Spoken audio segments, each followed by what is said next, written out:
Метабиус үзүүлж байна. Та төсөөлөд үзтээ. Нэг байдаг л нэг энгийн хаалга нээсэн чинь өөр ертөнцийн хаалга нэгчвэл яах вэ? Тэгээд та нар өөрийн гисэн зэвсэгтэй эсвэл чадвартай болчихвол буцаад энгийн ертөнцийн рүү бүр орч чаддаг бол яах вэ? Түүх ингэж эхэлдэг бөгөөд хідэн танхаачууд нэг охин дээрлэхэж байдаг. Юу яах вэ? Тэднийг зогсоох гэж үзнэ. Залуучууд гахаа шиг царай муутай бацсан юу гинэ гээл зохиж зоодно. Нэг худлахүй цагдаа нар танхаачууд зүгтнаа. Охин юу яад баярлаа гэж хэлнэ. Юу яа зүгээрдээ гэж хэлээд үзэгдэл солигдно. Юу яа баг байхдаа өвөөтэйгөө ялцаж байжээ. Өвөө нь үргэлж тосонч нэхэж байгаа нэг нь тус болж байгаарэ гэж хэлнэ. Дахин үзэгдэл солигдож юу яа гэрийнхэн гадаа ирсэн байдаг бөгөө тэр хүүхэд байхдаа маш их хүчрхийлэл дунд том болжээ. Гэртээ очиход нь хинч түүнийг сонсдоггүй, дунд сургуульд нь ч гэсэн түүний тарган гүлэг гээл бүгд дээрлэгдэг байв. Зөвхөн өвөө нь түүнийг миний хүү мундаг шүү гэж магтана. Гэвч бүхэл зохиолын дагуу өвөө нь нас барсан юм. Эцэс сүлдээ тэдний гэр бүлийн гишүүд юу яг орхин явсан бөгөөд тэр ганцаархнаа үлдсэн бэлээ. Юу яг их сургуулаа төгсөх хүртэл хар бараанд орсон түүнийг танхаачууд үргэлж дээрлэхэж түүнийг төгсөж байхад нь хүртэл зодож байлаа. Төрсөн ах эгч гэдэг хачин юмнууд нь түүнийг зүгээр л хараад инээдэг байв. Ажил дээр нэг удаа хоцрож түүнийг дахин битгий эргэж аимшигтайгаар дарган загнан хашгирваа. Юу яа гэртээ ирж толны урд өөрийгөө зовсноос болж маш их стресстэй чи маш их хидээд маш их илүүдэлжинтэй босноо хараад бүхэн байгаа дүрсийг цохино. Гарнаас нь цус асгарн толх агарав. Тэгтээ цээжинд нь байгаа хүндрийн хажууд гарн гэмтэлт бол юу ч вүлээ. Уурлаад хагарсан толны хажуудах талын ханыг дахин зогтлохын цаашаагаа онгойхон тэрэ. Наарния юм уу хайшин. Хаалгалуу орчдөг юм. Өрөөгөр дүрэн сонь зэвсэг сонь зүйлс байхан тэрэ. Юу яа өвөөгөө им зүйл хадгалдаг байсан юм бах та гэж гайхаж бодно. Юу яа хар ухаанаараа бодно. Тэгээд нэг тэмдэгтэй хаалгыг онгоолгоод ортол тэгтэл амьдрал нь энэ мөчөөс хойш шал ондоо болно. Нэгэн систем гэх зүйл урд нь гараад ирэх нь тэрэ. Юу яа бүр цочоод бүр гайхан шоконд бүр ордно. Тэгээд толгойнх нь урд байгаа энэ системнийх нь тэ нэг бичиг байдаг бөгөөд оноо цус зэвсэг чадвар гэ бүх зүйл ингээд бичсэн байдаг. Урд нь яг л онлайн тоглоом шиг бүр санагддаг л да юу яад бол бүр гайхчирч гөлийгээд бүр өрөөг тэр чигээр нэг бүрчлэг харж байгаа юм чаа. Юу яа. Тэр тэгээ гадагшаа харлаа. Тэгсэн чинь бас өрөөгөр дамжин үнэхээр л шинэ ертөнцид хүрээд ирсэн гэдгийг тэр зүгээр шууд ойлгодог. Яг гадаанх нь гэрийнх нь биш байдаг. Гэрийн гадаа биш байдаг. Өөр ертөнц байдаг. Юу яа ширээн дээр бичиг олдог боловч өөр хэлээр бичсэн болохоор уншиж чаддаггүй. Юу яа шууд өөрийнхөө хэл сурах чадрыг системийн ачаар сурж байлаа. Ер нь бол гадагшаа гарвал өөхөх юм байлээ. Байшин бол ичи дээр хамгаалагдсан байгаа болохоор л юм мангасч төр ямар нэгэн зүйл орж чадахгүй байгаа гэдэг юм л ойлгоно. Байшин дотор бол маш олон зэвсэг ерөнхийдөө байсан. Юу яа системийн ачаар зэвсгийг яаж хэрэглэх вэ гэдгийг нарийн сайн тайлбарлуулж уншаад тэгээд нь ойлгочдөг юм өөрөө. Тэгээд зэвсгүүдийн ямар аюултай гэдгийг мэдэж авдаг бөгөөд гадагш гарч тэр сэлмээ нэг завчлалт хийдэл оноо шууд систем дээр гарч ирнэ нэг оноо гэд. Сэлмээр тулдах чадвар нэгээр нэмэгдэж байлаа. Тэр маш олон зэвсгүүдийг ашиглаж үзвэ. Юу яа бол зөв нэг левелтэй л байдгийн. Тухайн үед нэг мангас яг гадаа нь хүрээд ирдэг. Тэгээ байшингийн ингээд эвдлэх гээд ингээд цохоод идэг байхгүй. Тэгсэн чинь ич эдийн хүчээс болоод ерөнхийдөө мангас бол юм нь бол ингээд байшин эхэлж чаддаггүй. Тэгээ юу яа бол ингээд системийн чадвараар шууд мангасыг те ямар хуу цустай ин харсан чинь 300 огрийн цус гэж харагддаг. Мангас мод барин байшин дахин эвдлэх гэж зогсон боловч эвдэлж чаддаггүй. Харин юу яа өөрт байсан хадуур шиг зэвсгийг ашиглан мангасын цээжийг ингээд зоохо шууд тэр доороо мангас өгчдөг. Тэгээ юу яа мангасыг асны дараа шууд нэг системд автоматар 100 левелтэй босон байв. 100 левелтэй гэж шууд ингэ гараад ирдэг. Тэгэл юу яа гайхаад баярлаа те бүх юм бүр ингэ амар гой санагдаал. За өөрийнхөө жинхэнэ ертөнцийн рүү буцаа гэд нөгөө алгаар ингээд яг гарах гэж байтсан чи шууд ингээд өнөөдөр мангасыг алсан болохоор танд иймэрхүү мөнгө өгч ийна гэдэг юм хөл яг тийм мөнгө шууд өгдөг байхгүй. Тэгээ нөгөө чинь бүр баярлал гайхал баг ажил хийх одоо ингээд шаардлагагүй болчихж байгаа. Тэгэл бүр амар баярлал өрөөлөг орол. Унтаад сэртэл дахиад нэг surprise. Би энэ тэр чигтээ өөрчлөгдсөн байт. Юу нөгөө тарган юу яа. Бүр амар булчинтай. Бүр амар царайлаг. Зүгээр шал ондоо хүн болоо босоод ирдэг хөхгүй. Part 2. Юу яа өөрийгөө толинд хараад итгэсэнгүй. Юу яа хувцсан томдоод байсан учраас шинэ хувцас авахар шийднэ. Нөгөө нууц өрөөндөө хүссэн хэмжээнд нь таардах хувцас байдаг бөгөөд тэрийг өмсчихнө. Мэдээж хэрэг шидэт өрөө рүү орж гаднах талбайг үзнэ. Гаднах талбай үнэхээр үзэсгэлэнтэй. Бөгөөд хүлэмжийн ойролцоо нэгэн слайм мангас байдаг. бөгөөд цусыг нь системийн хүчээр хартал 200 цустай байв. Юуя шууд зэвсгээ дуудан мангасыг маш амархан ялчихнаа. Доктороос нь хэрэглүүрүүд ундаг бөгөөд сар шиг хэлбэртэй зүйл дунна. Шууд зүйлтийг зүүжигдэг бөгөөд ич эдийн хүчээ нэмэгдүүлэх тийм ич эдтэй зүйлт байна. Юуягийн левел дахин нэмэгдсэн байдаг бөгөөд Юуя аль хэзээний 150 левелтэй болсон байна. Тэр гэртээ ороод түүнийг утгасан мангасыг иднэ. Учир нь тэр мангас нь яг кофе шиг амттай мангас байв. Мангас дажгүй амттай байдаг бөгөөд бодит ертөнцөд очиж өөртөө шинэ хувцас авна. Учир нь тэр сургуулаа арай төгсөж амжаагүй байдаг бөгөөд өмнөх жил нь ерөнхийдөө бол одоо төгсгийн өмнөх жил байсан юм билээ. Тэгээд Юуя өдөр бүр нууц хаалгаар нөгөө ертөнцийн рүү очиж мангасыг устгаж цэцэрлэгээс шинэхэн хүнс иддэг болов.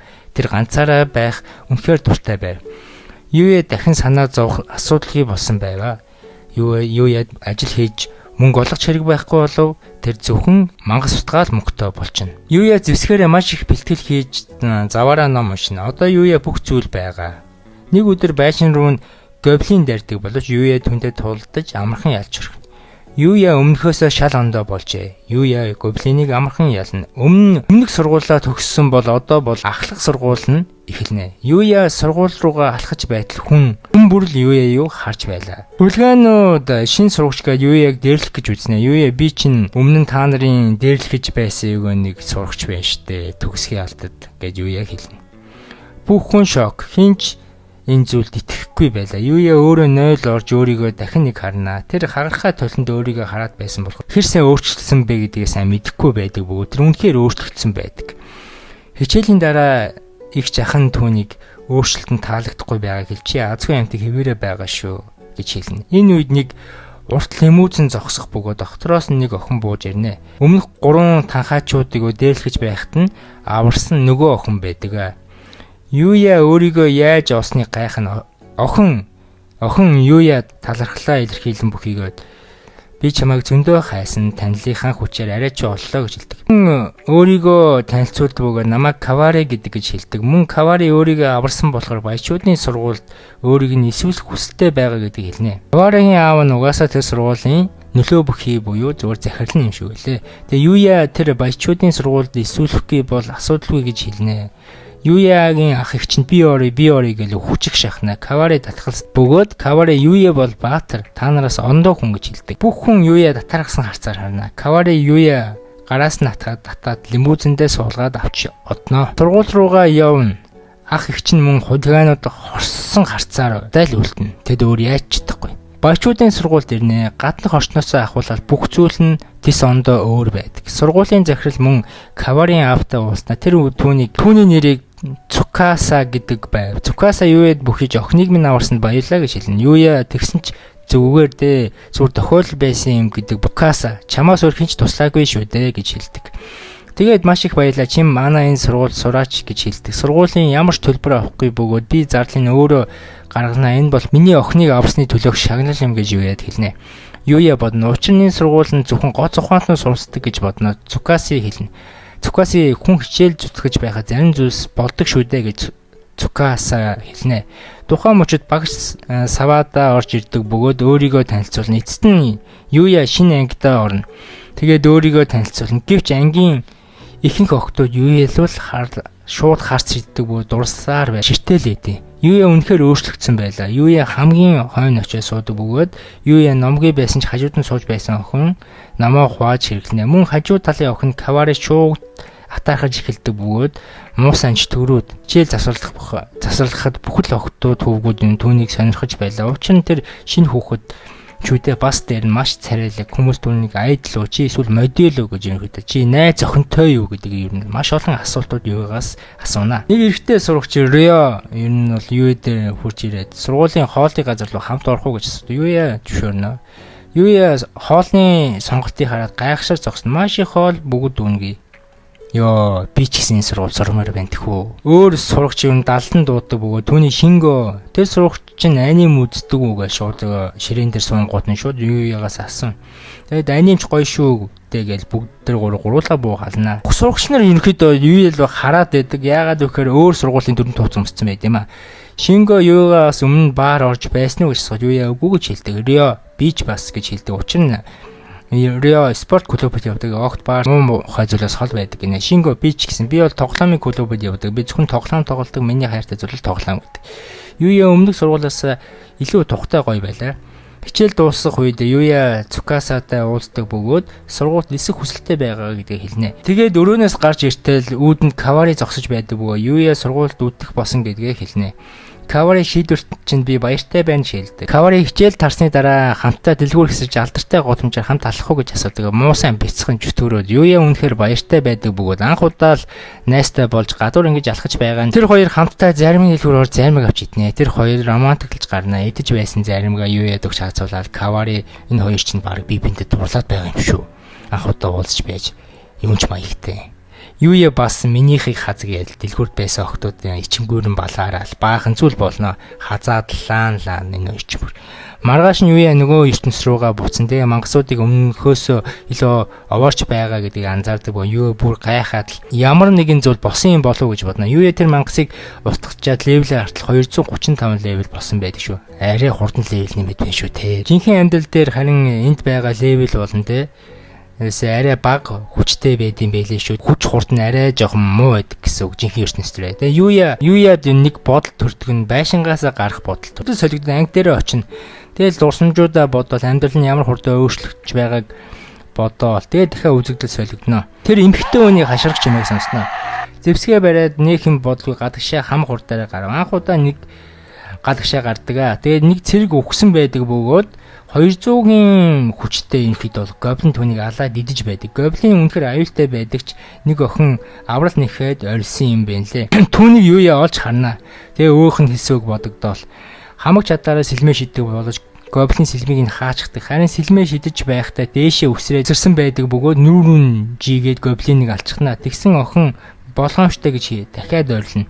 Учир нь ард нь дахиад нэг гоблин байсан юм байлээ. Тэр гоблиныг дайрна. Өмнөх гоблиноо бодвол илүү хурдан бас хүчтэй байлаа.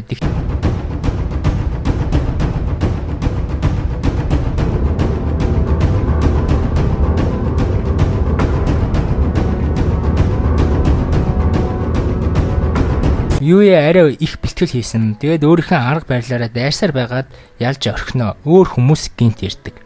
Юуя алга болох чадвараа ашиглан төр зурдаа алга болно бүгдийг ажиглана. Юуя энэ ертөнцид өөр хүмүүс байгаа гэдгийг мэддэг бөгөөд мөн аварсан охин нэг улсын гүнж Лекса байлаа. Үдэгдэл солигдно. Юуя гэртээ ирдэг бөгөөд нөгөө гүнжийг юу хийж байгаа бол тэр зүгээр болов гэж санаа зовно. Эсвэл өөрийн ботсон болов уу сайн бяцхан чөтгөрөө да бүү мэд. Ямар ч байсан нөгөө ертөнцид орж мангас устгаж мөнгөтэй босоор байлаа. Юуя их дэлгүүр ортол эмхтэй хүн бүр Юуя руу харж шиднэ. Үнэхээр л царайлаг болсон юм шиг байгаа. Мөдөөл эсвэл алдартай жүжигчин харж байгаа юм шиг эмхтэйчүүд хоорондоо шимнэлдэж үзэгдэл солигдно. Мио гэдэг эмхтэй мөдөөлтэй хамт зураг даруулах хүн нэрээгүй байдаг бөгөөд мөдөөл нь мөдөөл нь цагтаа ерөөсөө ирж амжчихгүй. Тэгээ зураг авалт нь ингээд бүр утгагүй болоо зурглаач нь бүр уурлаа. Нэг ууртай амтыг дэлгүүрээс нэг олоод ир гэж юм хэд бол туслахуудаа шаардна. Үзэгдэл солигдно. Юуягаас охтууд дугаарыг асуугаал Юуя чинь бүр од болцсон. Тэгэл нөгөө охтуудаас чинь сухтаж мухтаал тэгэл кино тэгсэн чинь нөгөө зурглаачтай таачна. Юуяг шууд хараад ямар царайлаг залуу вэ гэж бодвол манай модельтэй хам зураг авахулчих гэж гуйж алдна. Юуяж бас нэг их зангүй учир өшөөрнөө. Тэгээд нөгөө хоёр чинь хамтдаа хосууд юм шиг л зураг авахулж байгаа юм чинь бүр анх удаа уулзж ийж. Юуя чи ямар ч амар мэдрэмжтэй. Тэгэл бүх зурган дээрээ гоё гараал тэнд байгаа дэ бүхэл охтууд ерөөсөө хүн эмэгтэйчүүд охин гэлтгүй эмэгтэйчүүд бүгдээрээ Юуя илүү хараас бяцхан чөтгөр шиг лаацтай байгаа юм чинь дээ нөгөө Юуя чинь. Тэгээ модель охин Миотай нас ойролцоо. Тэгээ сүүлийн хідэн зурган дээр илүү ойрт гээл Мио ч ойртоод л албаар ойртоод байгаа юм шиг Юуя бүр үнэн санаатай. Юуя чинь дотор бас бяцхан чөтгөр байж магадгүй. За тэгээд тэгж зөндөө зураг авалтнаа. Би билүүгээ дөхөж мөхөөл. Тэгээд ерөнхийдөө тэгж ягаад ерөнхийдөө үзэгдэл солиг. Гүнж Лекса өөрийгөө хэн амарсан юм бол гэж бодон сууна. Магадгүй энэ бас дахин дуурлал уу бол яах вэ? Part 3. Лекса ханхуй руу явж өөрийгөө амарсан хүнийг олно гэж шийддэг. Хамгаалагч нар тэнд үнэхээр аюултай гэдгийг сануулж хэлдэг. Тэгсэн ч Лекса өөрийгөө аварсан хүнийг заавал уулзна гэд. Тэгээд би түүнд баярлаа гэж хэлнэ. Хамгаалагч нартаа хэлнэ. Хамгаалагч нар Ликс алзуурчихсан юм байхтай гэж бод. Эргээд ханхуй руу буцна гэдэг маш аюултай гэж хэлнэ. Үзэгдэл солигдно. Зураг авалт дууссан байдаг бөгөөд Юя маш их ядарсан харагдана. Мио харин маш их баярлаа гэж хэлдэг. Мөн хөсөө арч гээд Мио Юяд алчуураа өгнө. Тэр үедээ дурлсан хатан л ингэдэг байсан юмсан ч Юя Миод аль хэдийнэ дурлцсан юм байхдаа муусан бицсэн чөтгөрүүд. За тэгээд Мио Юяд бүр найрах гээд өөрийгөө анх удаа уулзж байгаа залууд бүр өөрийнхөө амьдралыг ярьж ялтнаа. Охтууд яагаад ингэж царайлаг залуу арчхаараа үхэх гээд байдсан юм болтоо тий. Хэрвээ тарган Юя байсан бол энэ үдээрэж тоож харахгүй байсан биз дээ. Тэр хоёр яг буу халаад байж байтал нэгэн залуу гарч ирнэ. Райс гэдэг бөгөөд тэр Миогийн урд нь нэрээ. Та зураг ахуулж чадаагүй шантаа гарч юм уухуул гэж явна. Тэгээ гараараад хэтлэн гэж өсдөг поз авал. Тэгсэн адын бодлооч ирнэ. Мио духгүй байлгаад байна гэж өөрийгөө альфа гэдгийг батлах гэж үзнэ. Райс ба шартаа нөхөр Юяг зохих гэж үзнэ. Гэвч Юя чинь мангасуудыг устгадаг нэгэн зүгээр Райс гэдэг залуу газар нэвсэтлэн савна. Мөн зохилт нь үнэхээр удаан харагдсан юм байл л дээ. Энэ левелтэй шууд холбоотой. Тухайн мөчид дэлгүүрт байсан бүх охтууд Юя нэрийг хэлж би танд хайртай гэж чарлан та хамгийн мундаг нь энтергээд муусан бичсэн чөтгөрүүд. Райс уг нь фокусор хичээлдэг юм байлээ л дээ. Зурлаач би аль хэзээний зураг 4K камераар гин. Райс өөрөөсөө ичж дэлгүүрээс цугтаж. Зураглаач өөртөө нь хамтарч ажиллахыг ерөнхийдөө бол Юяд санал тавина. Юя нөхөрсгөөр татгалзсан өөрт нь хийх ажил байгаа гэж хэлдэг. Харин зураглаач өнөөдөр өөрт нь тус болсны хариу зураг татуулсан бүх хувцсыг ав гэд бартер хийнэ. Зураглаач өөрийнх нь өдрийг аварсанд баярлаа чи мундаг залуу байна гэд гар барина. Мио бүр байж ядаад л чамтай дахин зураг авахулмаар байна гэж хэлдэг. Тэгээд аз хүсээд Юяд баяртай гэж хэлнэ. Юя цаашаа пэдигээд цаашаа гангар гонгор алхаад явна. Зураг авч байсан залуудаа дарган юм бэлээ л дээ. Миаг хойлохна машинд байхдаа Юяд ямар өвөрмөц Юя чамд маш өвөрмөц мэдрэмж өгсөн гэж надад санагдаж байна гэж Миод ерөнхийдөө бол хэлнэ. Тэр үгийг сонссон Миогийн нүур чимбитлээ улааж өрхтнө. Дахин үзэгдэл солих. Юя хідэн селфи ч юм уу те хідэн зураг авуулаад татуулаад те баахан брендийн хувцастай болцтой ирсэн бүр амьдралд бүр оронгоор ирсэн те тарган гахаа байж снагинт амьдрал нь өөрчлөгдсөн болохоор ш те нэг хөдөлгөөн яаж жагаад нийтийн сүлжээгээр түүний зураг нийл болоод цацагдаа зүгээр од болно. Би огцом л од болно. Үзэгдэл солигдно. Ханхуй Лекса ирсэн байдаг бөгөөд цэргүүд нь өвгтлээ гүнжээ хамгаалж байлдаж байлаа. Тухайн мөчид бүхэл зэргүүд нь ялагдаад эвгүй байдалд байхад нь Лекса үнэхээр эвгүй байдалд орсон. Яах учраа олохгүй байж байтал нь Юя гэнэт Лексагийн ард байсан гоблиныг устгаад гараад ирнэ. Хамгаалагч нар бүгд гайхана. Юя гоблинуудыг зүгээр л хядна. Лекса Юяг зүүд биш жинхэнэ хүн гэдгийг мэдээд маш их баяртай байлаа. Лекса тэгээд нэг зүйл асууя гэд Юя надтай гэрлээч чи гэж асуудаг. Лекса шууд хамгаалагч нар бүр гайхшиж наадах чинь энгийн нэгэн хүн шүү дээ. Та бол гүн шүү дээ гэдэг. Би анхны харцаараа чамд дурсан гэж Юя танд хэлдэг. Харин Юя ойх тэрхий аюултай учраас манай гэрт очие гэд гэртээ хамгаалагч нарыг ерөнхийдөө Лексатай хамт нь аваад ирдэг. Лекса өөрийгөө танилцуулдаг бөгөөд Аризел усын анхны гүнж гэдгээ өөрөө хэлнэ. Лекса намайг дахиад нэг удаа аварсанд баярлаа. Би танд өөртөө байгаа бүх зүйлээ өгөхөд бэлэн байна гэж айлын буюу хамгаалагч нь Юяг хинбэ гэдгийг нь мэдхийг хүснэ. Лекса шал ондоо юм бодон бодоостой маш их үлгэрийн хайр дурлалтай ном уншсан дааш тэр. Бүүмэд. Юягаас дахин асууна. Би өмнө намайг аврах үед баярлаа гэж хэлж чадаагүй маш их баярлаа. Өмнө надтай гэлж дахин нэг удаа асууна. Тэгээд хэсэг бодсноо Лекса би хитрхи яарчлаа хоёлаа ямарч байсан эхлээд найзад болъё гэдэг. Хамгаалагч нар Юяг эхлээд хаанд таалагдах ёстой гэж хэлнэ. Тэгээд мөн Юяг хааны үдшилгт өрнө. 5 өдөр явж очдог газар юм байлээ л дээ. Тэгээд Юяг хичээлийнхээ зав энтрээ төхрүүлээд очихоор болно. Ямар энэ улсын хүмүүс хичээл гэж мэдэх юм биш.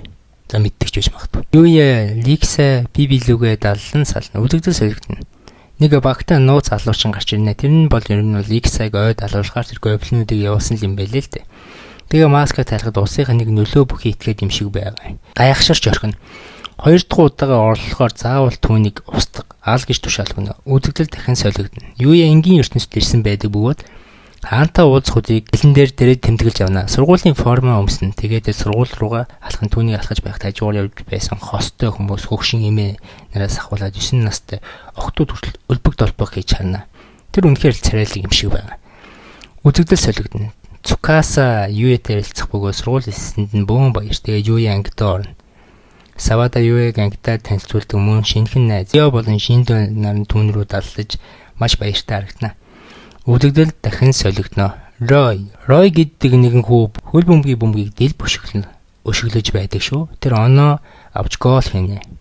Охтод түүний нэрийг хэлж хашгиран сургуулийн од юм байлгүй дээ. Юуя холоос ажиглаа сууж байдаг бөгөөд чадвар нь давгүй санагдана. Харин нэг охин Кейда буюу Юуягаас хөл бөмбөг тоглохыг асууна. Өвдөгдөл солигдож Рой ганцаараа дайсны багийн бүх гişүүдийн эсрэг тоглох гээд бүр илэрхсэн юм шигтэн. Гэвч энэ зал байдаг бөгөөд бүх анхаарлыг өөр дээрээ татсан байдаг бөгөөд Акира руу дамжуулна. Акира гэвч алдаж өшөглөөд Кейдэг онох шахдаг. Гэвч Юуя асар хурдан бөмбөгийг өшөглөн гол хийж орхино. Бүхэн гайхшин. Юуя маш илтгэр бүр нэг дог поз аваад нэг чөтгөрлөг байдалтай.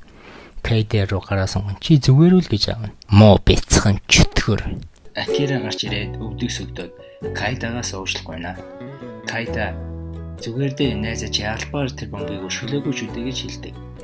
Юуягийн араас Акира чамд баярлаа чи Кайдаг аварлаа гэж хэлнэ.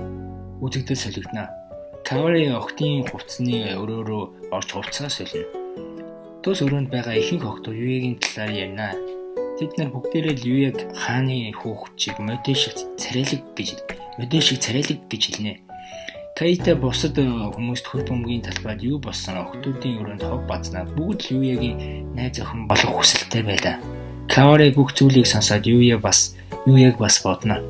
Үзэгдэл солигдов. Ангиасаа Кавари Юуя гараараа даллав. Яг тухайн мөчид хид хідэн моцилэгтэй залуучууд сургууль руу ороод ирэх нь тэр. Мөн охтын эргэн тойронд эргэлдээстэй мөн зохиороо хавилдуулж зохиж охтыг айлгаж гарнаа. Сургуулийн бүх хүүхдүүд цонхоор гадаа юу болоод байгааг харж байв. Тэр моцилэгтэй залуучууд нь улаан огри гэдэг маш алдартай аюултай бүлгэм юм.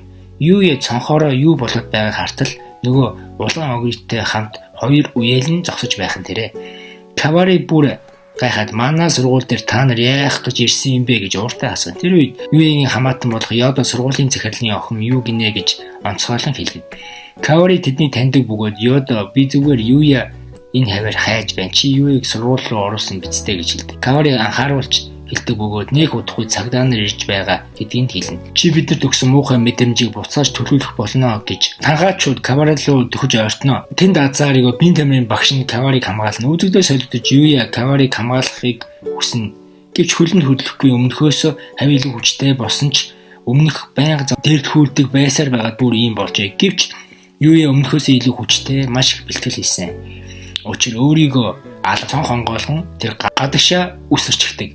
Бүх ангид байсан бүх хүн Юуяг санаа зовно. Учир нь анги 4 давхарт байдаг. Юуяг гимтгүй доор буудаг бөгөөд хамаг хурдаар өмнө нь өөрийг нь дээрлэхэж байсан бандийн урд ирхэн тэрэ. Тэгсэн тэр Юуяг хандан энэ бол чамд хичээл заах өдөр гэж олон хэлнэ. Хүүхд маш олон танхаачууд Юуяг руу дайрна. Юуяг маш амархан бултаж орхидог бөгөөд бүх зэвсгийг нь хуг цохино.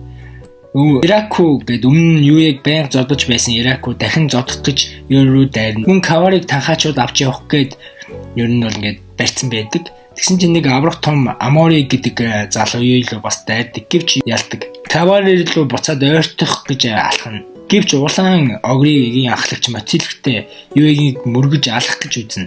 Гэвч Юуяг амжилттай бултаж орхино. Босс нь төмөр мөргөн моцилэгтэйгээ дэлбэрч мөн цагдаа нар ирхэн тэр.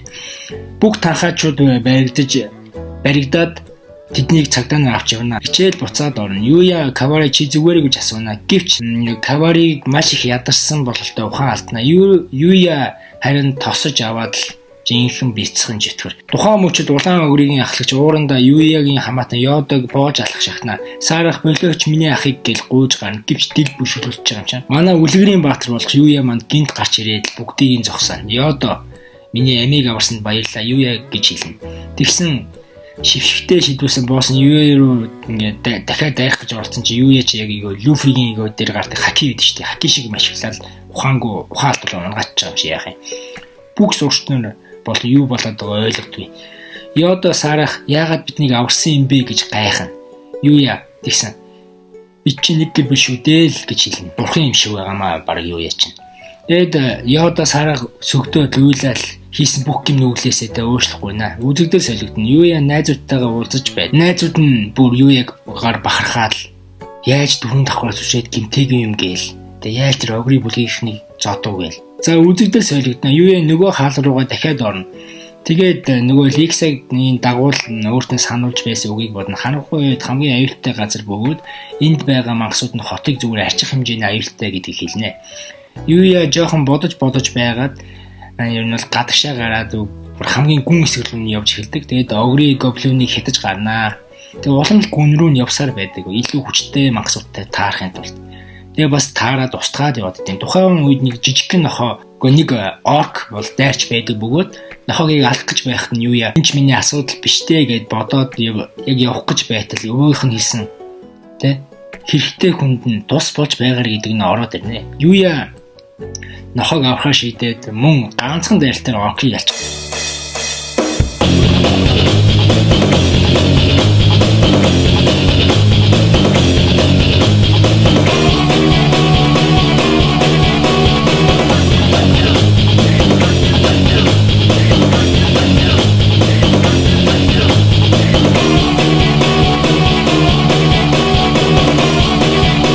За юуя нөгөө олсон нохоогоо хурдан эдгэрүүлэх имийг нөгөхөөс гадна түүнийг өхөрдөж гарнаа. Мөн түүний левел оног шалгадаг бөгөөд бас нэг суг нохоо биш байсан байна лээ.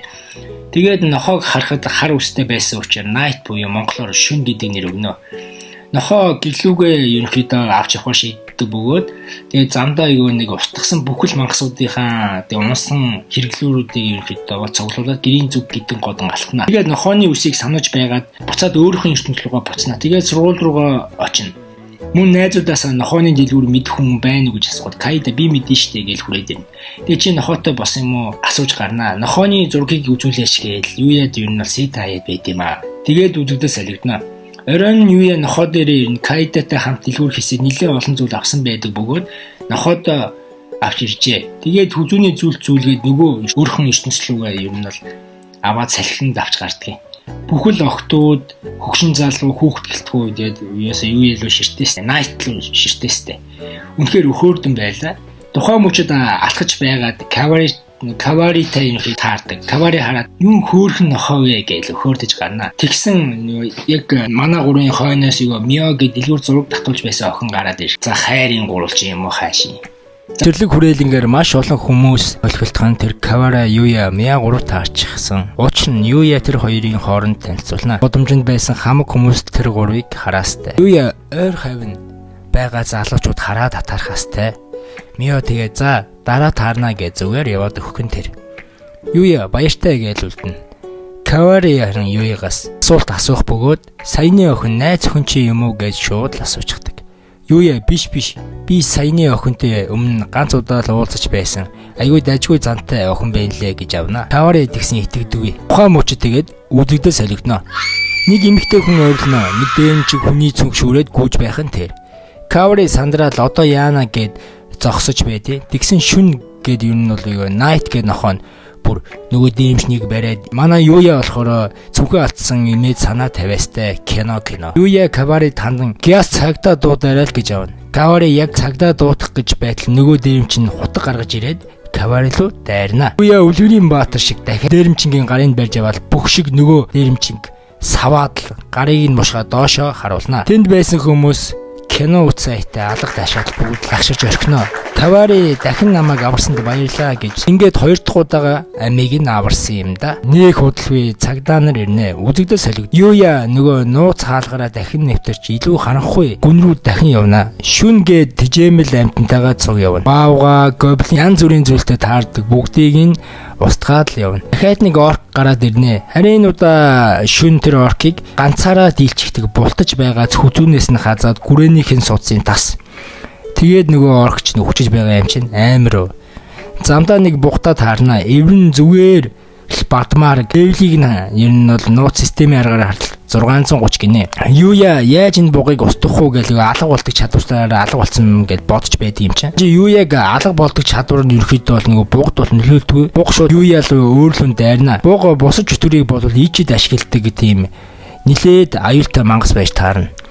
Хоёр ивэр нь гал усны чадвартай байдаг бөгөөд Юяг гүж гарна. Юя ер нь бол амжилттай буртаж чадна. Гэхдээ оногдох юм бол Юя баг өгөх байхаа. Юя ер нь шүнтэй яг хүнтэй ярилцаж байгаа юм шиг шууд ярилцаж чаддаг. Тэгээд шүнийг бугын анхаарлыг сарниул би гинтийн тавталгаа хийгэж ер нь бол тэр хоёр бугыг пойлдох гэж үзнэ.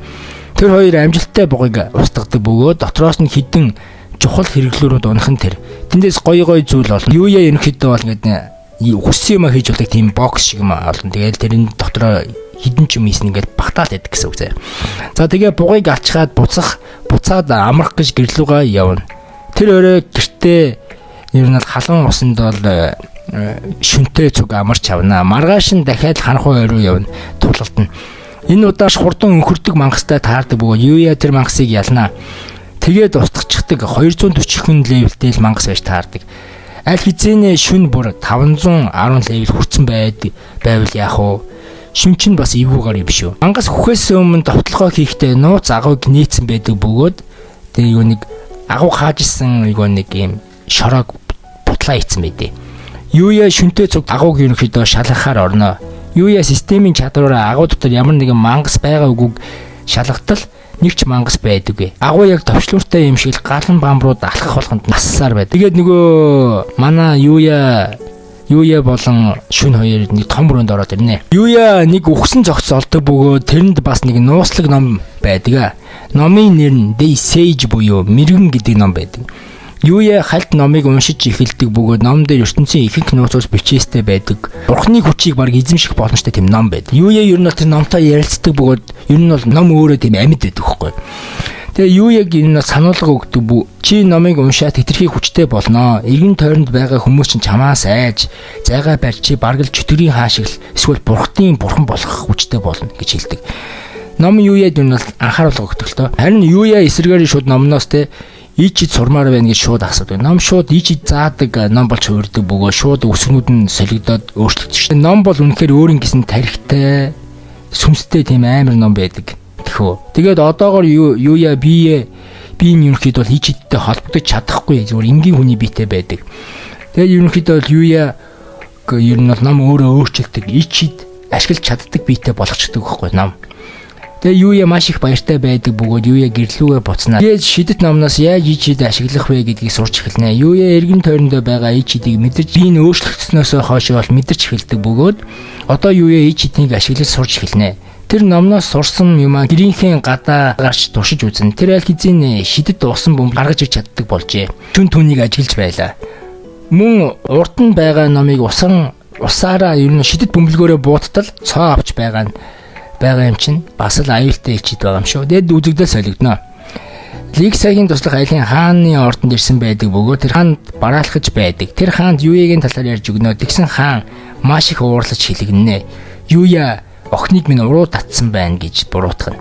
Үзэгдэл солиг. Сургууль дээр Юя ирсэн хичээл дээр гүлийгөө сууж байдаг бөгөөд хичээл биш шидэт номоо уншиж илүү их хичээл сурмаар байгаа нь харагдана. Багш савада дараа 7 хоногоос ангаараа салхинд гарна гэдгийг олон нийтэд хэлж байд. Юягийн найзууд нь ирээл Кайда Акира бас нэг шинэ охин Рин гарч ирнэ. Юяд хандан Кайда зугаалга хурдан болоосоо би үнэхээр догдолж байна гэж хэлнэ. Тэд нар хамтдаа дэлгүүр орохоор болно. Тун сонирхолтой нь Кавари тэд нартай нэгднэ. Захирлын охин шүү дээ. Сургуулийн захирлын охин нэгднэ гэж бас сонирхолтой. Нөгөө бос хүүхдүүдийн хувьд Юягийн хувьд бол нэг сонирхолтой, нэг сонирмшилтэй. Тэгээд тэд нар бүгдээрээ хамтдаа дэлгүүр орно. Рио үнэхээр л Юяд нууц хатаархдаг гэдэг нь харагдана. Чи яаж Каваритай найз болсон юм бэ гэж асуудаг. Сонин ямар ч байсан тэд нар хамтдаа дэлгүүр орно. Юя угаасаа одоо бол аим мөнгөтэй штэ. Тэгэд өөртөө зориул нэг цүнх аван зугаалгах хэрэгтэй гээл. Тэгээ үзэгдэл дахин солигдно. Шингө тоглоом дуртай учраас нэг бамбруу шавдаг тоглоомны гадаа ирнэ. Тэгээд би энэ тоглоомыг аммаар байна гэж Юя шууд Шингод найзтай ер нь аваад өгчтэй. Нэг бацалтаар л аваад өгнө. Системийн ачаар ихүүтэй. Булхаа юм да нэг төрлийн те. Ерөнхийдөө бол Кайда Юя дээр хурж өгнө. Надад нэг муур аваад өгөөч гэж бас гуйдیں۔ Юя бас л булхаацаад нэг орлохоор муурыг нь авч өгнө. Кавари Юяд болохоор нэг ингрийн тэмдэг юу бол ерөнхийдөө өгдөг. Ерөнхийдөө талархлаа анх удаа ингэж гоё байлаа гэж өгдөг байхгүй. Тэгээ Юя тэгээд дахин үзэгдэл солигдно. Тэгээ маш их хөвгөлтэй байлаа гэж Юя хоёр найстай хандан хэлж байдаг бөгөөд галын дохой гинт дуурна. Тэр үед Юя охтуудад шууд санаа зовдөг бөгөөд тэднэр лөө гүнэ. Юя шууд Кайда руу уцаар залгаад юу болж байгааг асуудал Кайдатайгаа хамт ерөнхийдөө бол дээд давхар гацсан гэдгээ хэлнэ. Юя найзуудаа аврах гэж шууд дээд давхар руу гарах гэтэл нэг ажилчин нэг дээшээ гаргадгүй. Мэдээж Юя шууд ажилтны түлхээ шууд гаргаад гүйчтэй дээшээ. Тэгээ тэр маш их галт гарч байгаа хэсэгт ирнэ. Юя энгийн ертөнцид ичэд ашигладаг бөгөөд тэр өөрийгөө хүрээлүүлээд усны ичэд ашиглана. Тун ухаалаг. Юя гал дундуур гүйдэг. Октоодыг олж хардаг бөгөөд октоод утаанаас болоод ерөнхийдөө бүгдээрээ ухаан алдаад унтсан байдаг бөгөөд бүгдийг үүрч авч гарах гэж үзнэ. Системийг ашиглан дэлгүүрийн ерөнхий бүтцийг мэдээд авчирдаг бөгөөд Юя октоодыг бас усаар бүрхэж гал дундуур гүйнэ. Рио Шинго энгийн хүмүүс юм чин зөвхөн гадаа тэд нар яаж байгаа бол гэж санаа зовдөг. Тэгээ цагдаагаас одоо яах вэ гэж асуулт цагдаа бид нар бол яаж чадахгүй гэж хэлдэг. За барилга нурж эхэлдэг бөгөөд Юя хурдан бодохгүй л бол тэд нар бүгдээрээ өөхөх аюулд орно. Юя эцсийн мөчид дахин байгууламжийг эвдлээд гараад ирэх нь тэрэ. Гал сөнөөгч нар ирж тэднийг тайвшруулсан. Цагдаа нар ирсэн байдаг бөгөөд Каварагийн аав Цукаса ирсэн байдаг. Тэгээд дахиад охиныг нь аварсанд баярлаа гэж хэлнэ. Ингээд 3 дахь удаага Каварагийн амийг аварч байгаа юм. Кавара ерөнхийдөө бол аавыгаа тэрнэ. Аав нь маш их юм бол охиндоо санаа зовсоо харагдана. Үзэгдэл дахин солигдно. Юя гэртээ иртэл өөдөөс нь шүн гараад ирхэн тэр. Шүн Юя гэртээ хүлээж байсан болтой. Тэд дахин ичээ сурч эхэлнэ. Одоо Юя орон зайн шилжилт хийх гэж үзнэ. Юя эхний орлохоор л дахиад чаддаг. Бөгөөд аль хэзээ тэр ханхуй айн гүнд шилжээд хүрээд ирхэн тэр. Юя маш их догдолж өөрийгөө чадсан гэдэгтээ гайхширч орхино. Юя агуун гүн рүү явтал 2 гоблин байж байдаг. Зүгээр жигчийн өрөөний чилээ гарахгүй тэр хоёрыг ялчдаг бөгөөд баахан алт эрдэнэс мөнгө олно. Одоо бол Юяд бол мөнгө бол нэг чухал биш болж байгаа юм. Хадгалдаг ер нь бол юу нэг ичдийн бокс гаргаж ирээ дотор нь бүх олсон зүйлээ хийдэг. Юя ганцаараач биш шүнж бас хамтдаа ингээ хүчрэг болоод яваад байгаа байлаа. Шөнөөс ерөнхийдөө бол уушлахгүйгээд маргааш зугаалгаар явна гэдгийг хэлнэ. Шүн ганцаараа гэртээ үлдэх дургүй билээ. Тэгээ сонсоод ер нь шүн жоохон гонигтай байдیں۔ Тэгээ тэр хоёр нэг чимээ сонсдог бөгөөд чимээ гарсан газар руу гүгээд очтол нилээд хүчрэг гоблинтэй нэг үл мэдэгдэх охин тултаж байдаг. Харин Юя очиж туслах гэтэл шүн түүнийг болиулна. Нөгөө охин гоблины гарыг тухайн мөчөд дастган тэр. Бусад жижигхэн гоблин зэрэг дайрсан ч үл мэдэгдэх охин цохилтыг амархан хаана. Толгойлогч гоблин охин жинтэй зохиж ухаангүй болгоно. Дахин дайралт хийж яг охин алах гэж байтал Юя манай үлгэрийн баатар дахин гарч шүн хоёр дайралт хийж гоблиныг устгана. Тэгээд иргэн тойрны хартлаа асар их гоблинууд тойроод байж идэг. Юя шөнө хоёр бүх гоблиныг зүгээр их хядлагын үе шиг бүгдийг хядна. Хядаж гарна. Бүх гоблинуудыг ялчгаа танихгүй охины гэрлүүгээ авч явна. Шүн буюу нохоо нь Юяд хэрэггүй над охин чинь аюултай гэж хэлнэ. Тэр мөчөд охин сэрэх бөгөөд Юя цочоод охиныг газар санамсаргүй мангашдаг. Юя өөрт байдаг идэрүүлдэг жүүсээ ер нь л охинд өгнө. Жүүсийг уугаад шууд бүх шарханд идэрхэн тэр. Охин бүр гайхаад Юя өөрийгөө танилцуулаад бас шүнийг танилцуулдаг. Шүн ууртай царай гаргана. Охин өөрийгөө танилцуулан түүнийг Луна гэдэг охин мөн ой дунд бэлтгэл хийж байсан гэдгээ хэлнэ. Мөн гинт гоблинууд дайрсан тэгээд өөрөө асуудалд орсон гэдгээ хэлнэ. Гоблинуудад юу тохиолдсон бэ гэж ерөнхийдөө бол Юягаас асууна. Юя бүгдийг нь устгасан гэдгээ хэлнэ. Луна амийг минь аварсанд баярлаа. Ачиг чинь яаж хариулах вэ гэж хэлнэ. Юя үндүүгөө эр хүн шиг за зүгээр дээ би өөр хүн байсан ч тус болох байсан гэж хэлнэ. Оройн Луна усанд орно. Оройн шилэн хаалт хийчгээ тэр хоёр харахуй айн талаар мөн өөрсдөө тохиолдсон түүхийг ярина. Луна Юягийн түүхийг сонсоод биширч Юяг дагалдаж ерөнхийдөө тулдмаар байна гэдгээ хэлдэг. Тэр хамтдаа ханхуй ойд ерөнхийдөө маш олон гоблин мангасуудыг устгаж дасгал хамт хийнэ. Юя тэр хоёр багаар маш сайн ажиллаж байлаа. Луна ерөнхийдөө бол утаснууд ашигладаг бөгөөд дайснуудыг утаснуудаараа ингэж өрхөнд оруулаад устгадаг юм байлээ л да. Яг ер нь бол аалз шиг зөвүүн чадвартай юм бэлээ. Нэх удалгүй төр хугацаагаа Юя өөрийгөө завгүй болно гэдгээ хэлнэ. Учир нь Юя зугаалгаар явна шүү дээ. За ямар ч байсан Луна өөртөө хамт бэлтгэл хийсэнд баярлаа гин. Тэр хоёр ойд хядлага хийсэн учраас хувц хунар нийл цус болжээ. Юя гэртээ ирээд усанд ордгоо. Тэгсэн Луна хүрээд ирдэг бөгөөд өөртөө нэгдэж болох уу гэж асууна. Юя шууд ичээл уснаас гарах гэж оролдоно. Луна шууд Юяг тэврээд авт юм да бүр муу бяцхан жөтгөр. Тэгээд өөртөө байсан цаг хугацаа маш гоё байсан гэдгээ хэлнэ. Талархаж байгаа гэдгээ хэлнэ. Тэгээд Юя талархснаа илэрхийлэн нурууг нь угаагаад өгье гэж хэлнэ. Нэг л мэтгэл Лунагийн алч доошоо унчихсан байдаг. Тэгээ тэр хоёр барилцсан уу яасан бүү мэд. Үзэгдэл дахин солигд. Юуя болон ангийнх нь хүүхдүүд хамтдаа 13 буюу хүзэр тоглоод сууж байв. Кайда ерөнхийдөө Юуя танд чи жоохон ядарсан харагдаад байна гэж хэл. Юуя өөдөөс нь хариулна. Би өчигдөр сайн унтаж чадаагүй, шүнжийн завгүй байсан. Гүүрийн 6-7 хүртэл маш завгүй байлаа гэж. Юуя ерөнхийдөө 13 тоглоомыг тоглоод ялцдаг бөгөөд парт 6. Юуя тоглоход үргэлж ялж тоглоом утгагүй болно. Юуя өчигдөр амарч чадаагүй болохоор гяс нойр авахар шийднэ. Мөн өчигдөр лунатай өнгөрүүлсэн шөнөө бодно. Юуя жоохон унтаад зэртэл ирэх ёстой газараа аль хэзээ ирсэн байдаг. Сурагч нар бүгд л хувцас солон амралтын газрын ерөнхий газрын зургийг Савада багш хүүхдүүдэд тайлбарлаж өгнө. Савада бас загас барьж болно. Тэгээд ойгоос гой жимс шидэж болно гэж хэлнэ. Савадад хандан Кайд ойд хортой жимс байгаа юу гэж асуудал багш нь. Ямар нэгэн асуудал үүсвэл төв офис дээр ирээд багшраас зөвлөгөө аваарай гэж хэлнэ. Акира багш нарт өсөж эхэлж байгаа гэдгийг хэлнэ. Савада багш нэг төрлийн энэ бол шалгуур юм гэж хэлнэ. Бас ялагчтай тэгсэн Юуя ялчихвал яах вэ гэж асуухад Савада багш ямарч байсан зэрлэг байгаль амьдарч үз гэж хэлнэ. Үзэгдэл солигдно. Акира шууд бид нар чадах нь хой гэж хэлнэ. Тэгсэн Акираг нөгөө гурав нь үл тоож нууцаар шивнэ ярина. Акира амнаас цаашгүй нэгэн гэж ерөнхийдөө бол Юуя, Рио, Кайда хэлнэ. Тэр гурав нийлээд загас барьж үцхүү гэж хэлнэ. Тэр гурав хамтдаа голын ирэг дээр ирдэг боловч туул гол пикүнтэй байдэн штэ. Яг тийм байдаг. Бүр хүмүүс арай л олон байдаг бөгөөд Юуя өөрийнхөө чадвараа ашиглан хүн багтай нэг хэсэг газрыг олно. Кайда Юуя хоёр юм бол хамт явдаг.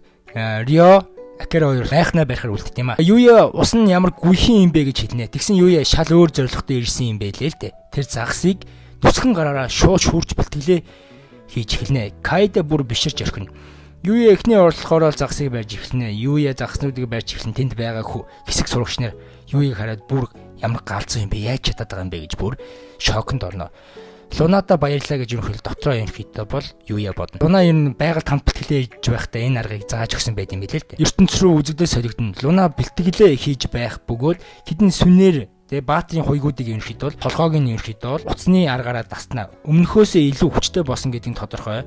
Мөн Луна Юуятай байсан халуухан дулаахан мөчөөд дурсан. Луна мэрэгжлийн алуурчин байдаг бөгөөд тэр өмнө нь Юуя шиг ийм баатарлаг зоригтой нэгэнтэй өмнө нэг ч удаа уулзаж байгаагүй юм. Мөн тэр нэг даалгавар асан байдаг бөгөөд түүний дараагийн даалгавар нь Ликсагийн толгой байдаг. Үзэгдэл солигдно.